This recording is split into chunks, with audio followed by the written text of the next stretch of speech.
Mm-hmm. Mm-hmm. Mm-hmm. So what news you got? What news have I got? I don't know. Got a topic for us? Oh, a question for you? Yeah, sure. Okay. A question for me. A topic for you. Oh, well, that's what you did last time. You posed a question to me and I just answered it. And now I'll just pose a question to you and I'll sit back for the next hour and listen to you. So, what do you think? Similar format to your question. What do you think the consequences of social media are in the age in which we live? Over to you. Social media. Okay.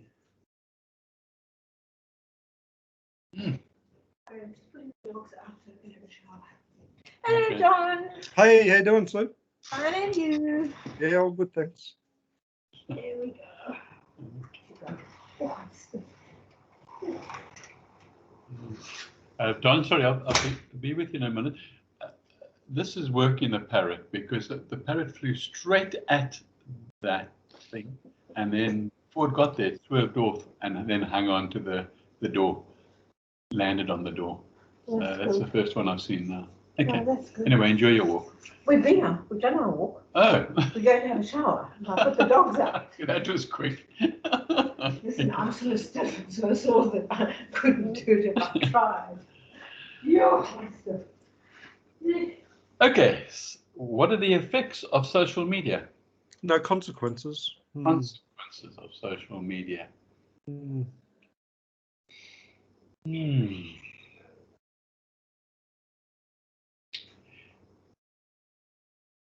you think there was social media before the internet? Don't think so. Maybe with television in a limited way. Maybe with handwritten letters in a limited way, but nothing like it is now, I don't think. Clearly not, but I'm just also trying to get clear in my mind what social media is besides what the obvious is, okay? That's why I asked, do you think it was before? Did we used to interact with each other on email, okay? And on our websites, perhaps websites also brought internet.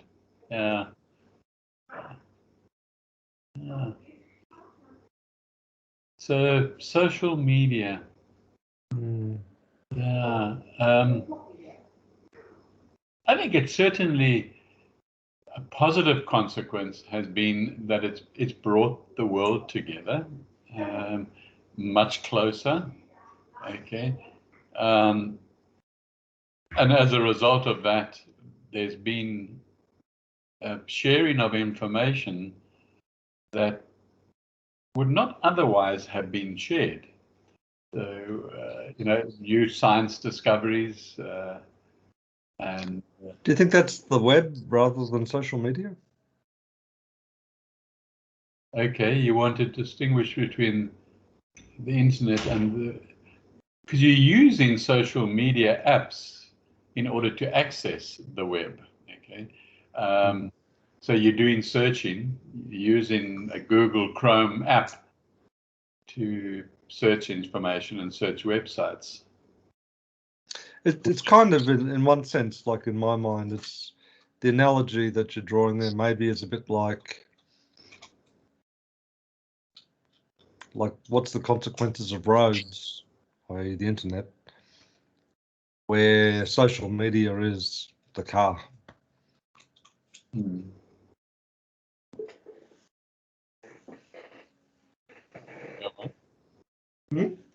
Carry on. Well, carry on. Well, I mean, I guess perhaps I'm kind of wondering is like, do you think social media has changed human behavior?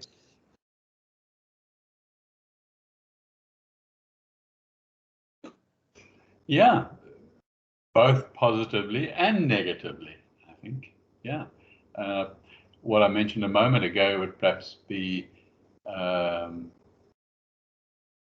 could be positive in certain ways, but negatively in other ways. In other ways, negatively is that people will follow other people on social media and believe anything they say. And yeah, and I guess spend money with them based on what they say. What about in your lifetime? What have you noticed? You know, it's only been in my lifetime.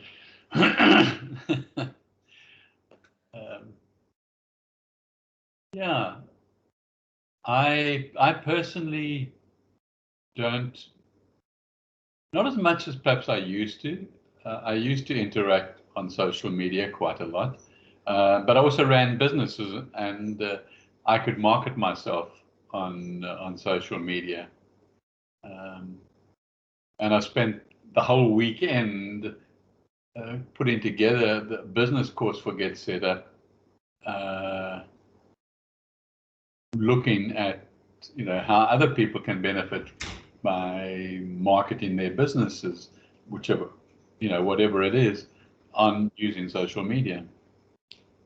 So social media has become the channel of marketing, as opposed to newspapers and magazines, I think, taken over from that. So although we still have magazines and people still advertise on it and people still respond, I know Sue and I, because we bought something from Innovations last December, every month we get an Innovations glossy magazine, based on it's just a catalog. It's not really a magazine.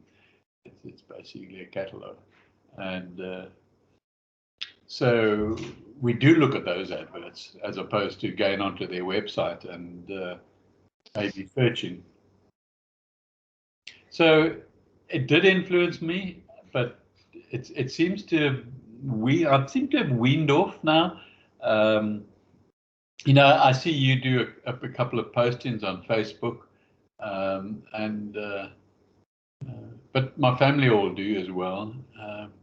And every now and again, particularly when I was doing a Get Set Up class a few months ago, then my motive was different. I did go onto Facebook, and so that there were at least some activity going on my Facebook account when I showed them and taught them how to use Facebook.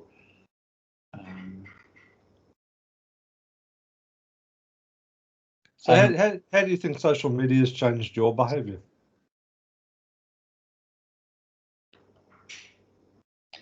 I don't think it's changed my behaviour. Okay.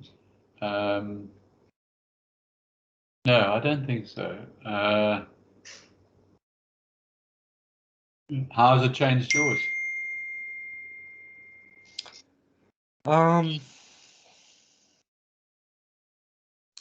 If I reflect over my, I suppose what you'd sort of loosely term adult life, so basically like from a 17-year-old onwards,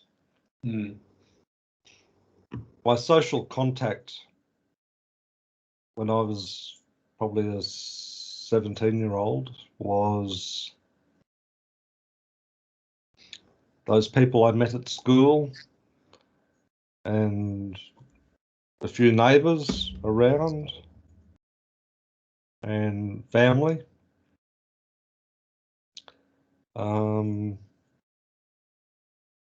And the odd trip into a town centre or a shopping centre.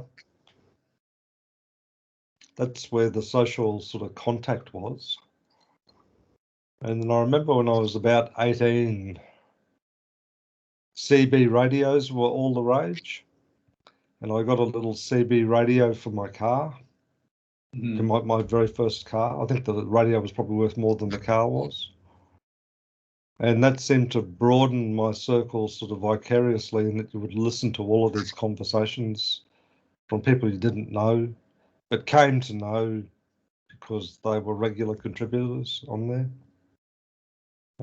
Never really met them, or not many of them, but you came to know these people just because of how they interacted on there and how regular they were on there. And then my social circle widened a bit because then I entered the workforce and I was traveling into a city, you know, 5 days a week, and meeting other people through work and associated with work. And through work, you know, so through those people that you met, you'd meet, you know, some of their family or friends or whatever as well. And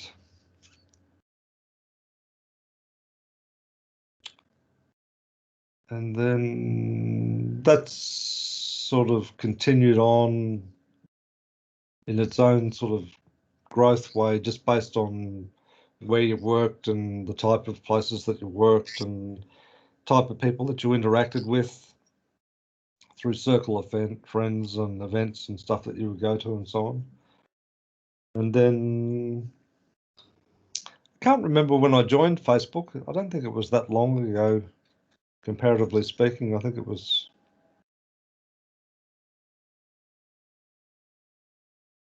thinking probably 10 years ago would it have been? I don't know.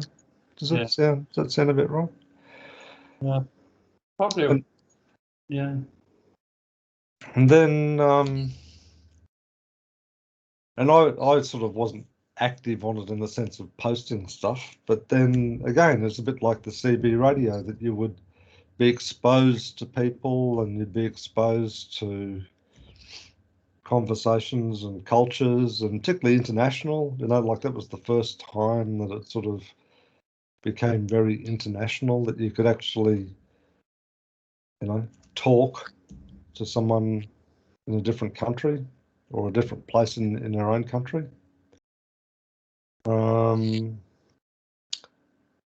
And my observation is, I don't know. I don't have definitive proof, but I suspect people's behaviour in a generalised sense has changed. Because when I think back, I mean, I was a fairly timid person. You know, wasn't very socially active in that sense. But my observation, I always sort of observe people, but my observations is that people's behaviour in a more holistic sense changed, that people became more emboldened, more ready to share opinions and views about topics that perhaps in the past they wouldn't, in any broad sense anyway. And almost to the sense that there was this view that you know, the some people's behaviour is, well, I'm just going to say it. I don't care what the consequence of what I say or what I post or whatever is. So it became more self-centered in some ways. You know, that it was all about me. Look what I'm doing, look what I'm eating, look at, you know, all these selfies and all that sort of stuff. It was all about me and what I'm doing. The assumption being that other people were interested, I suppose. I don't know, maybe they were.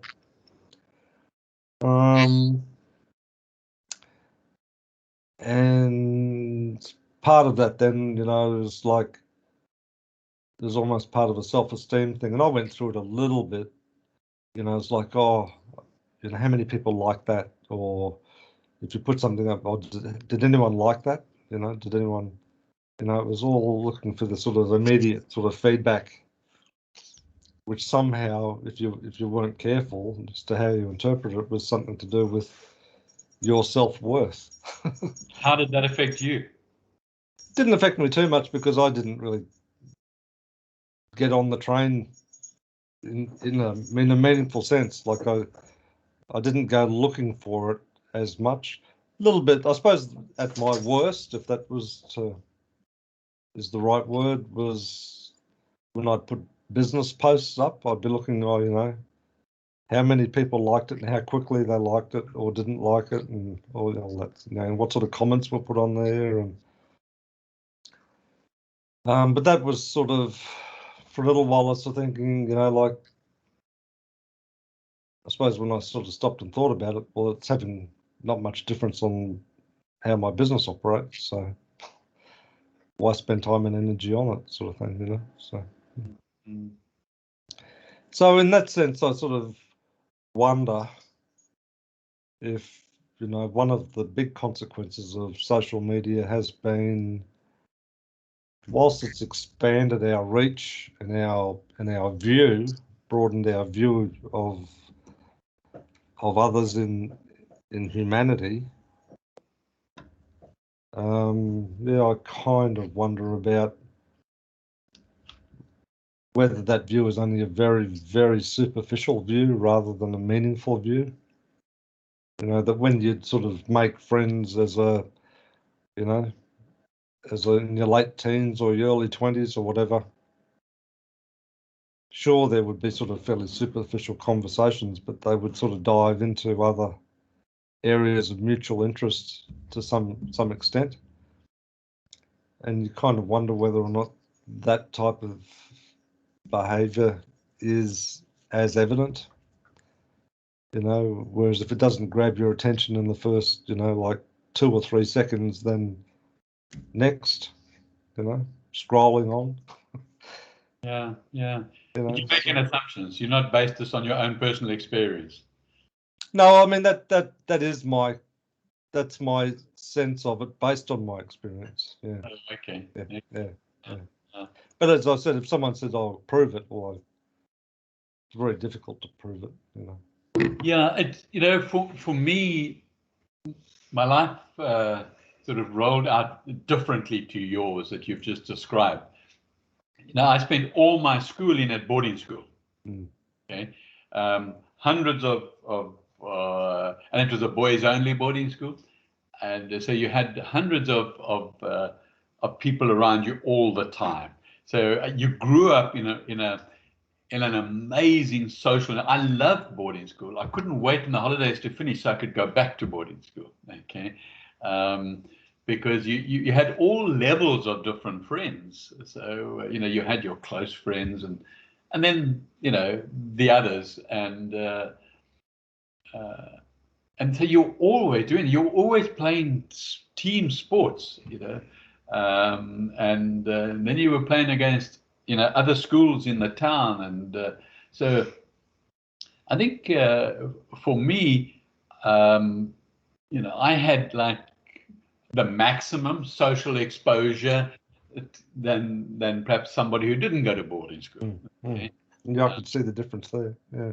Yeah, and so then the boarding school came and went, and then as a young adult, I used to love parties. Okay, I either used to throw the parties myself, or we were ever going to parties, and so it's like every weekend there was a party on somewhere. Okay, and it wasn't a lot of us would get together in the pub probably. Okay, yeah.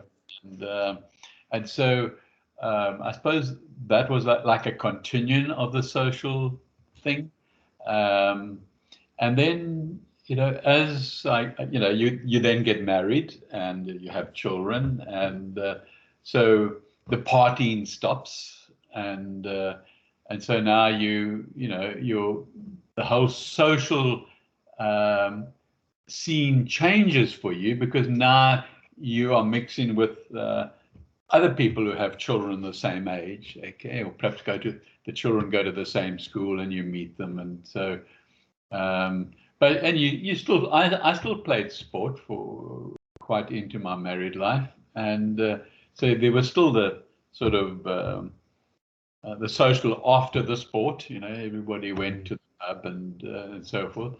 And then slowly it just became less and less. And the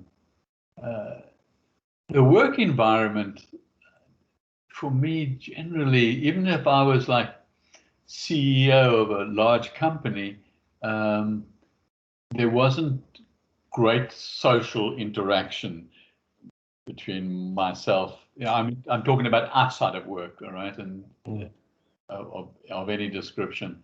And yeah, and then when I guess social media came onto the platform, which was perhaps, I don't know, when was it, probably 20 years ago,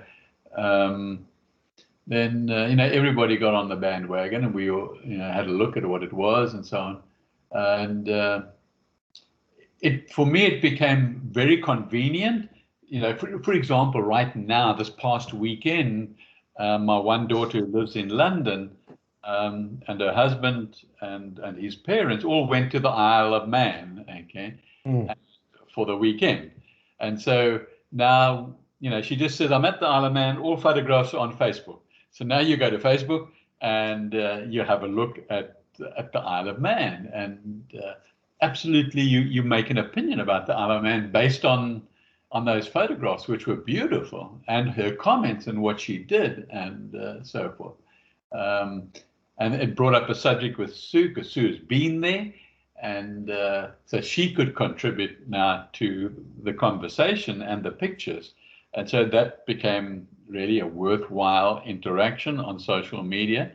And you could pass some comments or even ask some questions, which I did on that. But then that's where it ended. So he'd been on holiday, shared the holiday, and we did the same before the shutdown when we went to Bali. We just added some things onto Facebook. Although that diminished, we started doing it on WhatsApp, because all my kids were on WhatsApp at that stage. And then we just share some pictures on that. And as things have progressed now, more and more, I would guess less of a social animal. Certainly, let's say the last 10 years, even more than that, maybe 15 or 20 years, I don't know. Just thinking about when I met Sue and so on. But I became less interested in social activity, okay, and far more interested in spiritual activity. So I would go to spiritual meetings, or I was quite happy, and as I am now, very happy just to be myself in my space. Okay, when we first arrived here 3 years ago, in Perth, we went and joined for 6 months at the seniors club down the road, and I thought, well, we get to know some people, and we did get to know some people. It's there at the club and so on, but I had no desire to go and phone them up and say, come for coffee. I just didn't, and I guess it was mutual the other way around as well. And so we thought, this is a waste of time, So we realized that we, very happy within our own company, Sue and I, and I'm also very happy in my own space. And I don't think I need social media other than to share my children's progress on whatever they're doing, and to see newborn babies and things like that. So that sort of communication on social media is very beneficial, and so are the Skype meetings or the Zoom meetings as well with family and friends. And so, but definitely I could be, well, I am basically hidden away from the rest of the world, whether I'm in a little house that I'm in here or on top of a mountain. That's where I am at the moment. Probably the opposite to where I grew up at school, at boarding school. Okay, probably the opposite. Probably the pendulum has swung.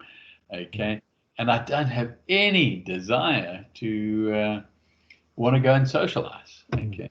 So do you think there is a relationship between social media and spirituality? Do they have a relationship, those two things? Well, it's a form of communication, isn't it? I mean, we both watch Sadhguru on YouTube, and so it's a form of communication, and yeah, you know, Moya might just record an audio. In fact, that's about all he does do, and communicates the audio. So I don't think that's social media. No. But that might change at some point too. Who knows? You know. So. Yeah, but it hasn't. You know, one can only talk about the now and how you experience and feel it now. So and so from my own personal experience, no, I don't think it's influenced me. What was your original question? You know, how has it influenced me? Well, what are the consequences of it? Yeah. For me personally, that was, and so I don't think they've had consequences. No, and they certainly don't now either. What about for the broader human race, though? Because there's billions of people on there now, isn't there? Well, there are also just as many that aren't on, okay, in the Bs, in the billions. So, I mean, what have we got? 5 billion or 6 billion people on the planet. You know, half of them aren't on social media, okay? And so I guess the developed world, the people who are rich, the consumeristic type society, I think they get very influenced from, you know, things to buy, and the latest and the greatest that comes through advertising on social media. It's the biggest platform for advertising and influencing, you know, maybe the 3 billion or 4 billion that may have social media. I think they're greatly influenced, and but I think also you got to couple it with all sorts of other thoughts. And what comes to mind right now is, you know, as Moya says, it's just so disappointing that the world has sunk to this sort of satanic level where he can make a statement like he thinks, you know, because he talks in our terms, or, you know, the devil has arrived and taken over the world. Okay, there are lots of ways you can arrive, but one of the ways is to take over social media. Okay, and so you get the Facebooks of this world that are perhaps the biggest, along with Google and YouTube, and you know, those owners are satanically influenced, okay, in my opinion. And so, you know, whoever the hidden devil is, unseen, unknown, is working through, you know, people like the founders of those organizations, and Amazon and others. I'd probably also argue in one sense, though, that it's changed people's behaviour. Like, you know, for example, like I'll give you a real life example. Like today, you know, I had just been over to see my mother, and I'd popped into a shopping centre to pick up a couple of things on the way home. And I was in the car park of the shopping centre, and I jumped in the car, and as I was driving out of it, you know, like it was reasonably busy. There was a fair bit of traffic at the roundabouts and stuff, and I just sort of saw a space and drove off. And there was this older woman in the car, and she must have thought that, I don't know. But as far as I was concerned, there was plenty of space, and like it wasn't dangerous or anything. And she leant on the horn, and then she sort of, you know, was going in the same direction. Then she went around, and we pulled up at the traffic lights, and she pulled over beside me, and all these gestures out of the car window and stuff, and which I made worse because I just blew her a kiss, and it just got a whole lot worse then. and sort of at the traffic lights, so it was a matter of you had to turn right, both lanes turning right, and you know, and I just sort of, the light turned green and I just sort of took off, and she was still ranting and raving back there, and then she came flying around the corner and had to go up and sort of dive in front of me before that lane closed and stuff. And I just thought, what's all this about? Like, Yeah. and I sort of thought to myself, now would that have happened? You know, that sort of behaviour be exhibited in times past, you know, where there weren't these sorts of influences, you know, where it was all about me and, you know, you've just invaded my space and I'm going to make you pay for that, and you know, all that sort of nonsense, you know. And I'm just sort of, no, quite, and my own behaviour was probably not acceptable either, you know, because I reacted to it, you know. So Yeah. you know, and I'm just sort of thinking to myself, you know, so you think about it from a spirituality perspective, as I did, you know, like within minutes, I sort of thought to myself, well, what on earth was I doing? You know, like, you know, to react to her behaviour like I did, and how that whole situation unfolded, you know, like what was all of that about, you know, and what could have happened as well, and all of that sort of stuff, you know. So I sort of viewed it almost as like there was these emotional hooks, you know, they come down and almost hooked into your flesh. Yeah. You know, and I was like, goodness, what was all that about, you know? And also the way you see people who are very, very quick to reach for the phone, you know, like, and I've got to take a photograph of your number plate, or I've got to get your reaction on the camera, and all of that sort of stuff. And at the more subtle level, you know, even when I was listening to you talk about over in Bali and stuff, and I know your motivation was about sharing your experiences with your family, but I also wonder if you sort of have this prompt in the back of your mind as you're going around enjoying your experience, but should we get a photo of that? Should we do this? Should we, you know, as part of it, you know? So does it take you out of the present because you're sort of thinking about, you know, where's the opportunity I can share this experience with my family, you know, or whatever, you know, with my followers, or those sorts of things, you know. And I kind of wonder about it, you know, because I've sort of thought on and off for quite a while now whether I should even be on Facebook from a personal perspective. And as I sort of mentioned to you, I sometimes have a moment of weakness and put some rubbish and post up, you know.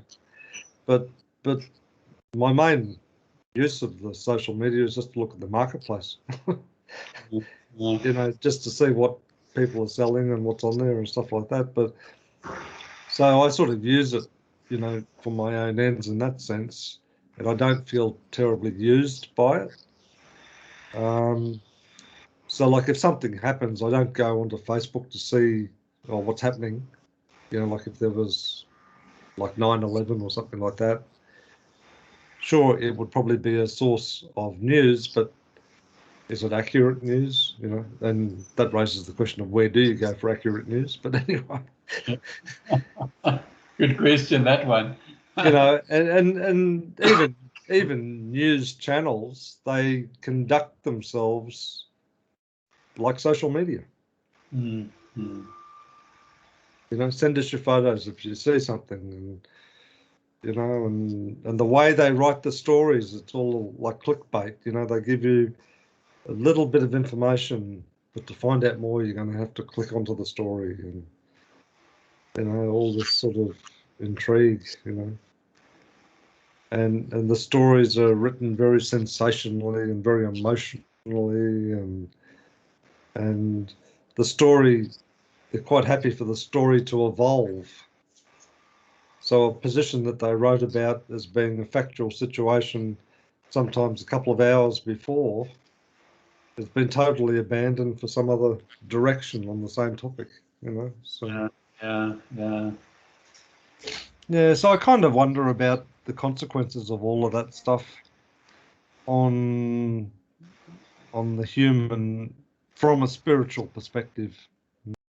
Yeah, yeah, yeah. From what I gather from talking spiritually now, from others, I think generally let's say spiritually orientated people who I'm aware are perhaps trying to follow a spiritual path, they have very little to do with social media. Yeah. And for the reasons that you've spoken about now, okay, it's just a lot of hogwash, okay.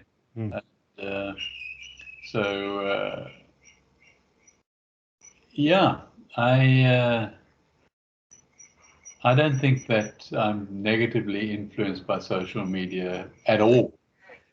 But it sort of does raise the question, though, because I guess sort of what I've got in mind is like if you think about like Alatra and to a certain extent Sadhguru, you know, like how they use it to advance their messages. Yeah. And I don't see that in a negative sense per se, because of the reach that it gives them that they wouldn't otherwise have. But I think it's a fine line that they have to walk to make sure that their own message isn't polluted. Yeah, I agree with you. And perhaps that's Moya's reservations about it as well. Perhaps, I don't know. Yeah. Yeah, he has masses of reservations about social media and what it's become, and the people that manipulate it or manipulate the messages. You know. Yeah. He is so strong. I mean, you know that I wasn't allowed to write anything on behalf of Logos. Even when I was national chairman of Logos in South Africa, I was not allowed to. Okay, and I couldn't quote him. I take an extract from So you're quite right. I mean, he really does see where we're at the moment as a species. And sometimes I wonder too, like just from a human behaviour perspective, you see people write things, as a post or commenting on a post or something like that. So people they clearly don't know. And the things that they're prepared to say, and I sort of think to myself, well, if you met someone walking down the street, and you saw them or you heard them in a conversation about something, would you ever say something like that to them? Like it's, you hear that term like keyboard warrior and, very brave at the computer screen and that sort of stuff. But, what is it that people think it's okay to behave like that? Yeah. In that forum, to the extent that it's almost the norm, people don't think twice about, writing some, very cutting things about and to people without giving it a second thought. Yeah. But you find that also between politicians, even in Australia as well. The politics is poisonous. It really is. It's terrible, and that's what you're saying. You're talking about it generally on social media, but they're on television, and it's. I don't understand it. I'm. Yeah, I wouldn't say I'm confused, but and I really understand where Moy's coming from when he says, the planet's been taken over by the devil. And I understand that now. I mean, he only said it last week, or whenever it was, and I thought, that is it, and what's next? Okay. And I mean, obviously, Moya is very clear because he's here in order to, I guess, pick up the pieces and to rebuild again when the time is right. And clearly, the time isn't right now for him. Okay. Yeah, because at some stage, like sometimes I sort of struggle on it. I sort of look at all of this sort of, and I don't want to dwell on the negative because there are lots of positive things associated with it as well. But you look at some of those things and you think to yourself, goodness gracious, how is this going to propel the spiritual development of humanity? How is it? How is it? And it's it's a question that you can't answer, obviously, because like if you applied the analogy in the simple sense, like when you're learning to ride a bike, if you fell off the bike 3 times while you're learning, it's like, well, these things are clearly dangerous because you fall off them and you get hurt. So we should ban them. Yeah. Where once you learn how to ride the bike, and I just sort of wonder whether humanity hasn't learnt how to ride the social media bike yet. Clearly not. I really like your analogy, and you're really great at bringing up these analogies to demonstrate a point. And I think that's it in a nutshell. We could talk about where we go, and you and I could talk about that from a spiritual, and I think your analogy starts the conversation off so well. We are hurting. We've got to the depths. Okay, we've fallen off the 3rd time now. Okay, and we are hurting, and but a lot of people are laughing and making all sorts of ways that we don't fall off again. But we need to keep falling off until we don't fall off. And I think that's where the secret lies in the spiritual development. I think society has now reaching possibly 2021. Certainly has never been this low. If one goes back, well, how far can we go back? It's really difficult to see, but certainly, let's say in recorded history, a few thousand years, there's definitely a deterioration in the consciousness of, despite all the amazing prophets that have come to the planet, taught us how to behave, taught us how to get back. And we're not there because we're still falling, we're still hurting, we still go through more pain. I mean, the way Sadhguru, in a simple sort of paraphrase way, sort of puts it too, is he said, we've never had such comforts that we enjoy today, and like the royalty didn't even have it that many years ago, and now lots of people have access to it in terms of health and sanitation and all of those sorts of things. But are they happy? Are people generally happy? And the answer is no. And his view is that until we take that inward, and he doesn't like the term journey, but that inward re-engineering. His analogy is we've re-engineered our physical world, but we didn't at the same time re-engineer our interior world.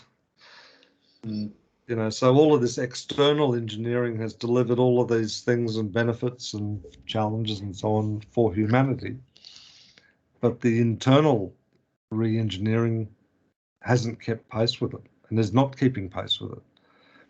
Yeah, well, that's the same as your analogy. You falling off the bicycle. We haven't yet learned. When we have learned, then humanity will re-engineer inwardly. Okay, when we've got to the point of ultimate pain and suffering, and then when we start developing compassion for some of those people who are perhaps suffering more than us. Okay. And when our luxuries get taken away, that we've just taken for granted, we've grown up with it, and we've known nothing else. Okay, now we're going to know what the other half of the world population has had all their life, okay, type of suffering. And so I think we are nearing that. I think it's a yes, Sadhguru is right in my opinion that we've got this luxury, but that's part of the hard fall. Okay, that's part of the hard fall that's coming. Okay, and it comes back, and it's clear with karma. Okay, so you've now been accumulating all these comforts and enjoying them, and so they're going to come back to bite you. Okay? And you can't avoid it. Okay, you can't avoid it. Okay, as Moya said in his last audio that I've sent on to you, was you get the left stream, you get the right stream. Okay, you can call them positive stream, negative stream. Okay, but both of them produce karma. Okay. And so you've got to have the neuter stream, which is a direct connection outside of karma. Exactly. Yeah. That's where we need to be. So it's not about being do-gooders or something. That's going to help. We've got to re-engineer. I like that word. We've got to re-engineer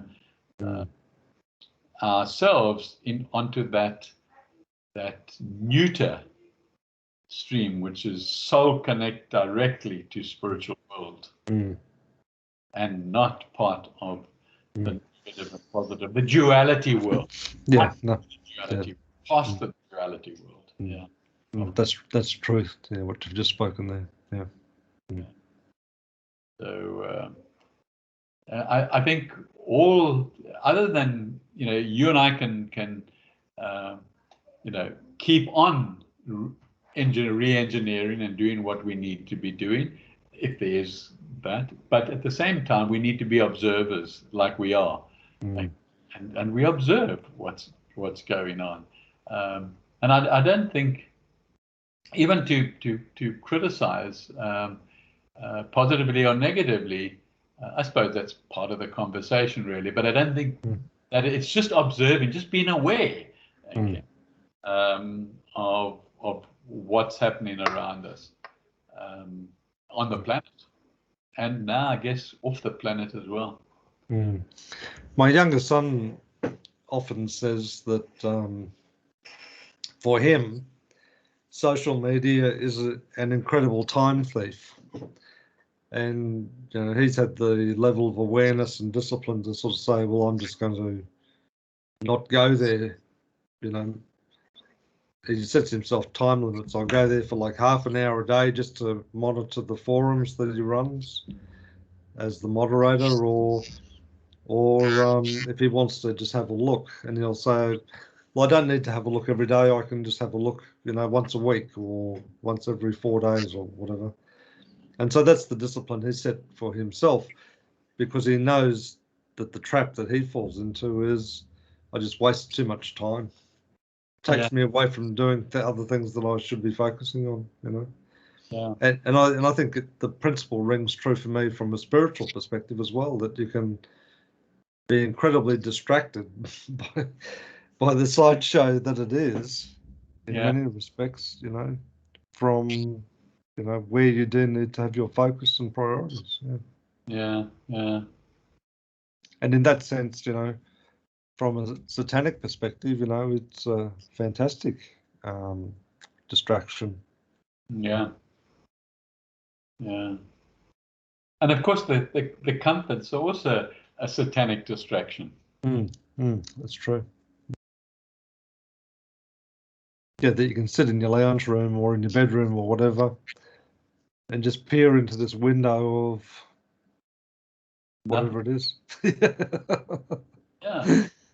And so, the use your and my terminology, this is where the creative society, one needs to reach sort of a sustainable level, okay, and then not be taken for a satanic ride into more luxuries and things. Get to a level Yeah, of, yeah. I think there's that, and it's probably also in one sense, symptomatic in terms of the frustration that you and I have had with, like one of the WhatsApp forums that Alatra has, that every day there'd be all of these posts and about nothing, you're thinking, oh, you're just wasting your time. And I think that was the frustration, even though at the time, we didn't maybe necessarily verbalize it that way, but it was just like, oh, what am I doing watching this rubbish, so yeah. I don't think we even criticize it. It was just too much. Yeah. And too much of the same thing. So, I've got the same now with the collective consciousness. Okay, they've got a Telegram, and and I see when I go onto Telegram, because some of my kids are on Telegram, and probably every day there's about 100 posts. Okay? Really? Goodness. Yeah. Okay, and people are focusing on the information does appeal to me because it's focusing on the things, everything. There's nothing that they focus on that I actually don't go along with. I do go along with it, but I don't want to read it 100 times a day. I don't want to even read it once a day. Okay? Because it's where I know that I've been there, done that, and they talk a lot about the COVID and all these vaccinations and everything that goes with it, and all the fraud that goes with it, and all the lies that go with it. So you get a lot of that, and because the numbers are just growing so fast in Australia, so now I haven't stopped myself. All I do is go to it and not read a single one, let it down. I thought one day the one that it lands up on when I'm going to go and to the bottom is going to be one that I need. So I just leave it. Okay. And so that it doesn't keep on building up on numbers on my screen. And then, of course, Simon Sparks has his own. And that of course, you only get one or twice a week. And that to me is fine. Okay. Get to it. And he's got some really interesting things about what's happening in the world. Okay. So there, from that aspect, he's been how many times cancelled off YouTube and other places. But he's got his own website now, and he talks from there. And it's so interesting to hear from time to time when he actually interviews somebody else that's totally different. Okay. You think, wow, okay, where did that guy come from? Okay. Yeah. And but I think that's an important distinction that you make there too, because I don't know why people necessarily feel compelled that they have to say something. Yeah. You know, like you listen to this person who's obviously like an opinion leader, in terms of, and he has something to say and it's worth listening to and it's interesting and it's valuable. Yeah. Why do people then necessarily feel compelled to go back and say, yes, you're right, or no, you're not right about this? Yeah. So let me add to it, Yeah. Like, why do they feel that that's necessary? Yeah. And I'd suggest to you in a rather simple sort of way that response is driven by, hey, look at me. Yeah. True. No, true. I can't imagine any other reason. Okay. And almost wanting to take away the thunder of the originator.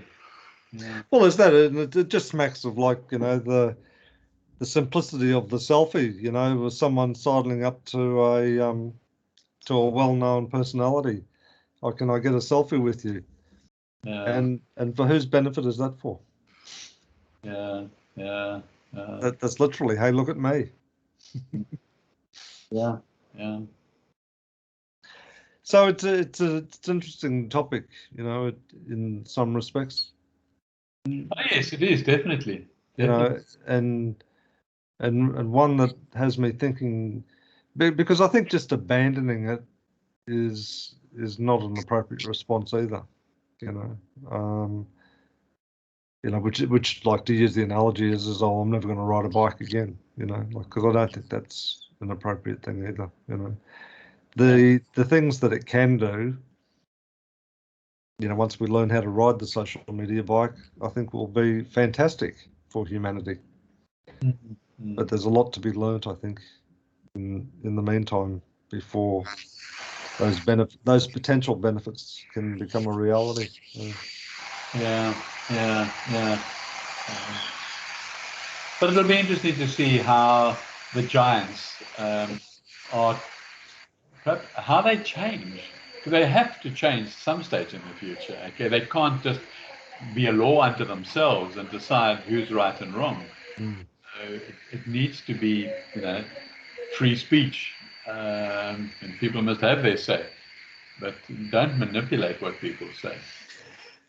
There's that, and I suppose that the thing about people must have their say, and I kind of wonder about that, because people should have their say if they've got something worthwhile to contribute. But if you haven't, then just shut up.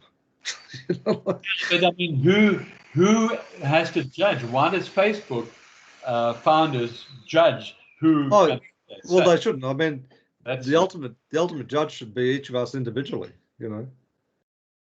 Yeah, no, but I mean that's exactly what I say. So it should be open enough for whoever wants to, and then people like myself just don't go there. That's our choice. But at least we're not. If we wanted to go there, or if Donald Trump wants to go there and make a statement, then he can go there. If Guru wants to go there and make a statement, he must be able to go there and make that statement.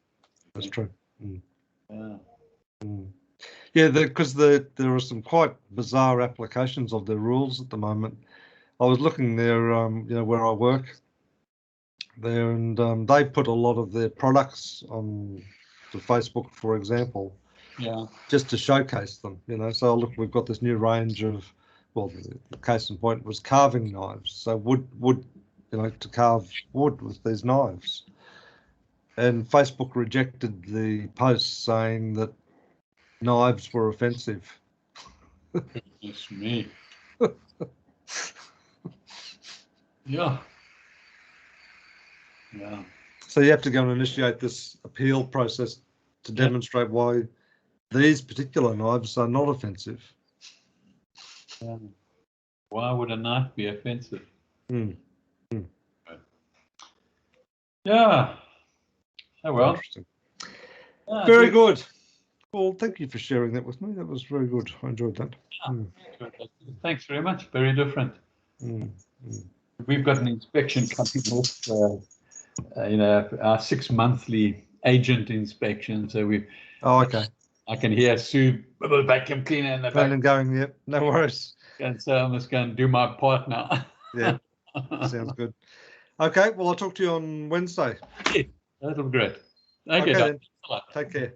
Cheers. Bye. Bye.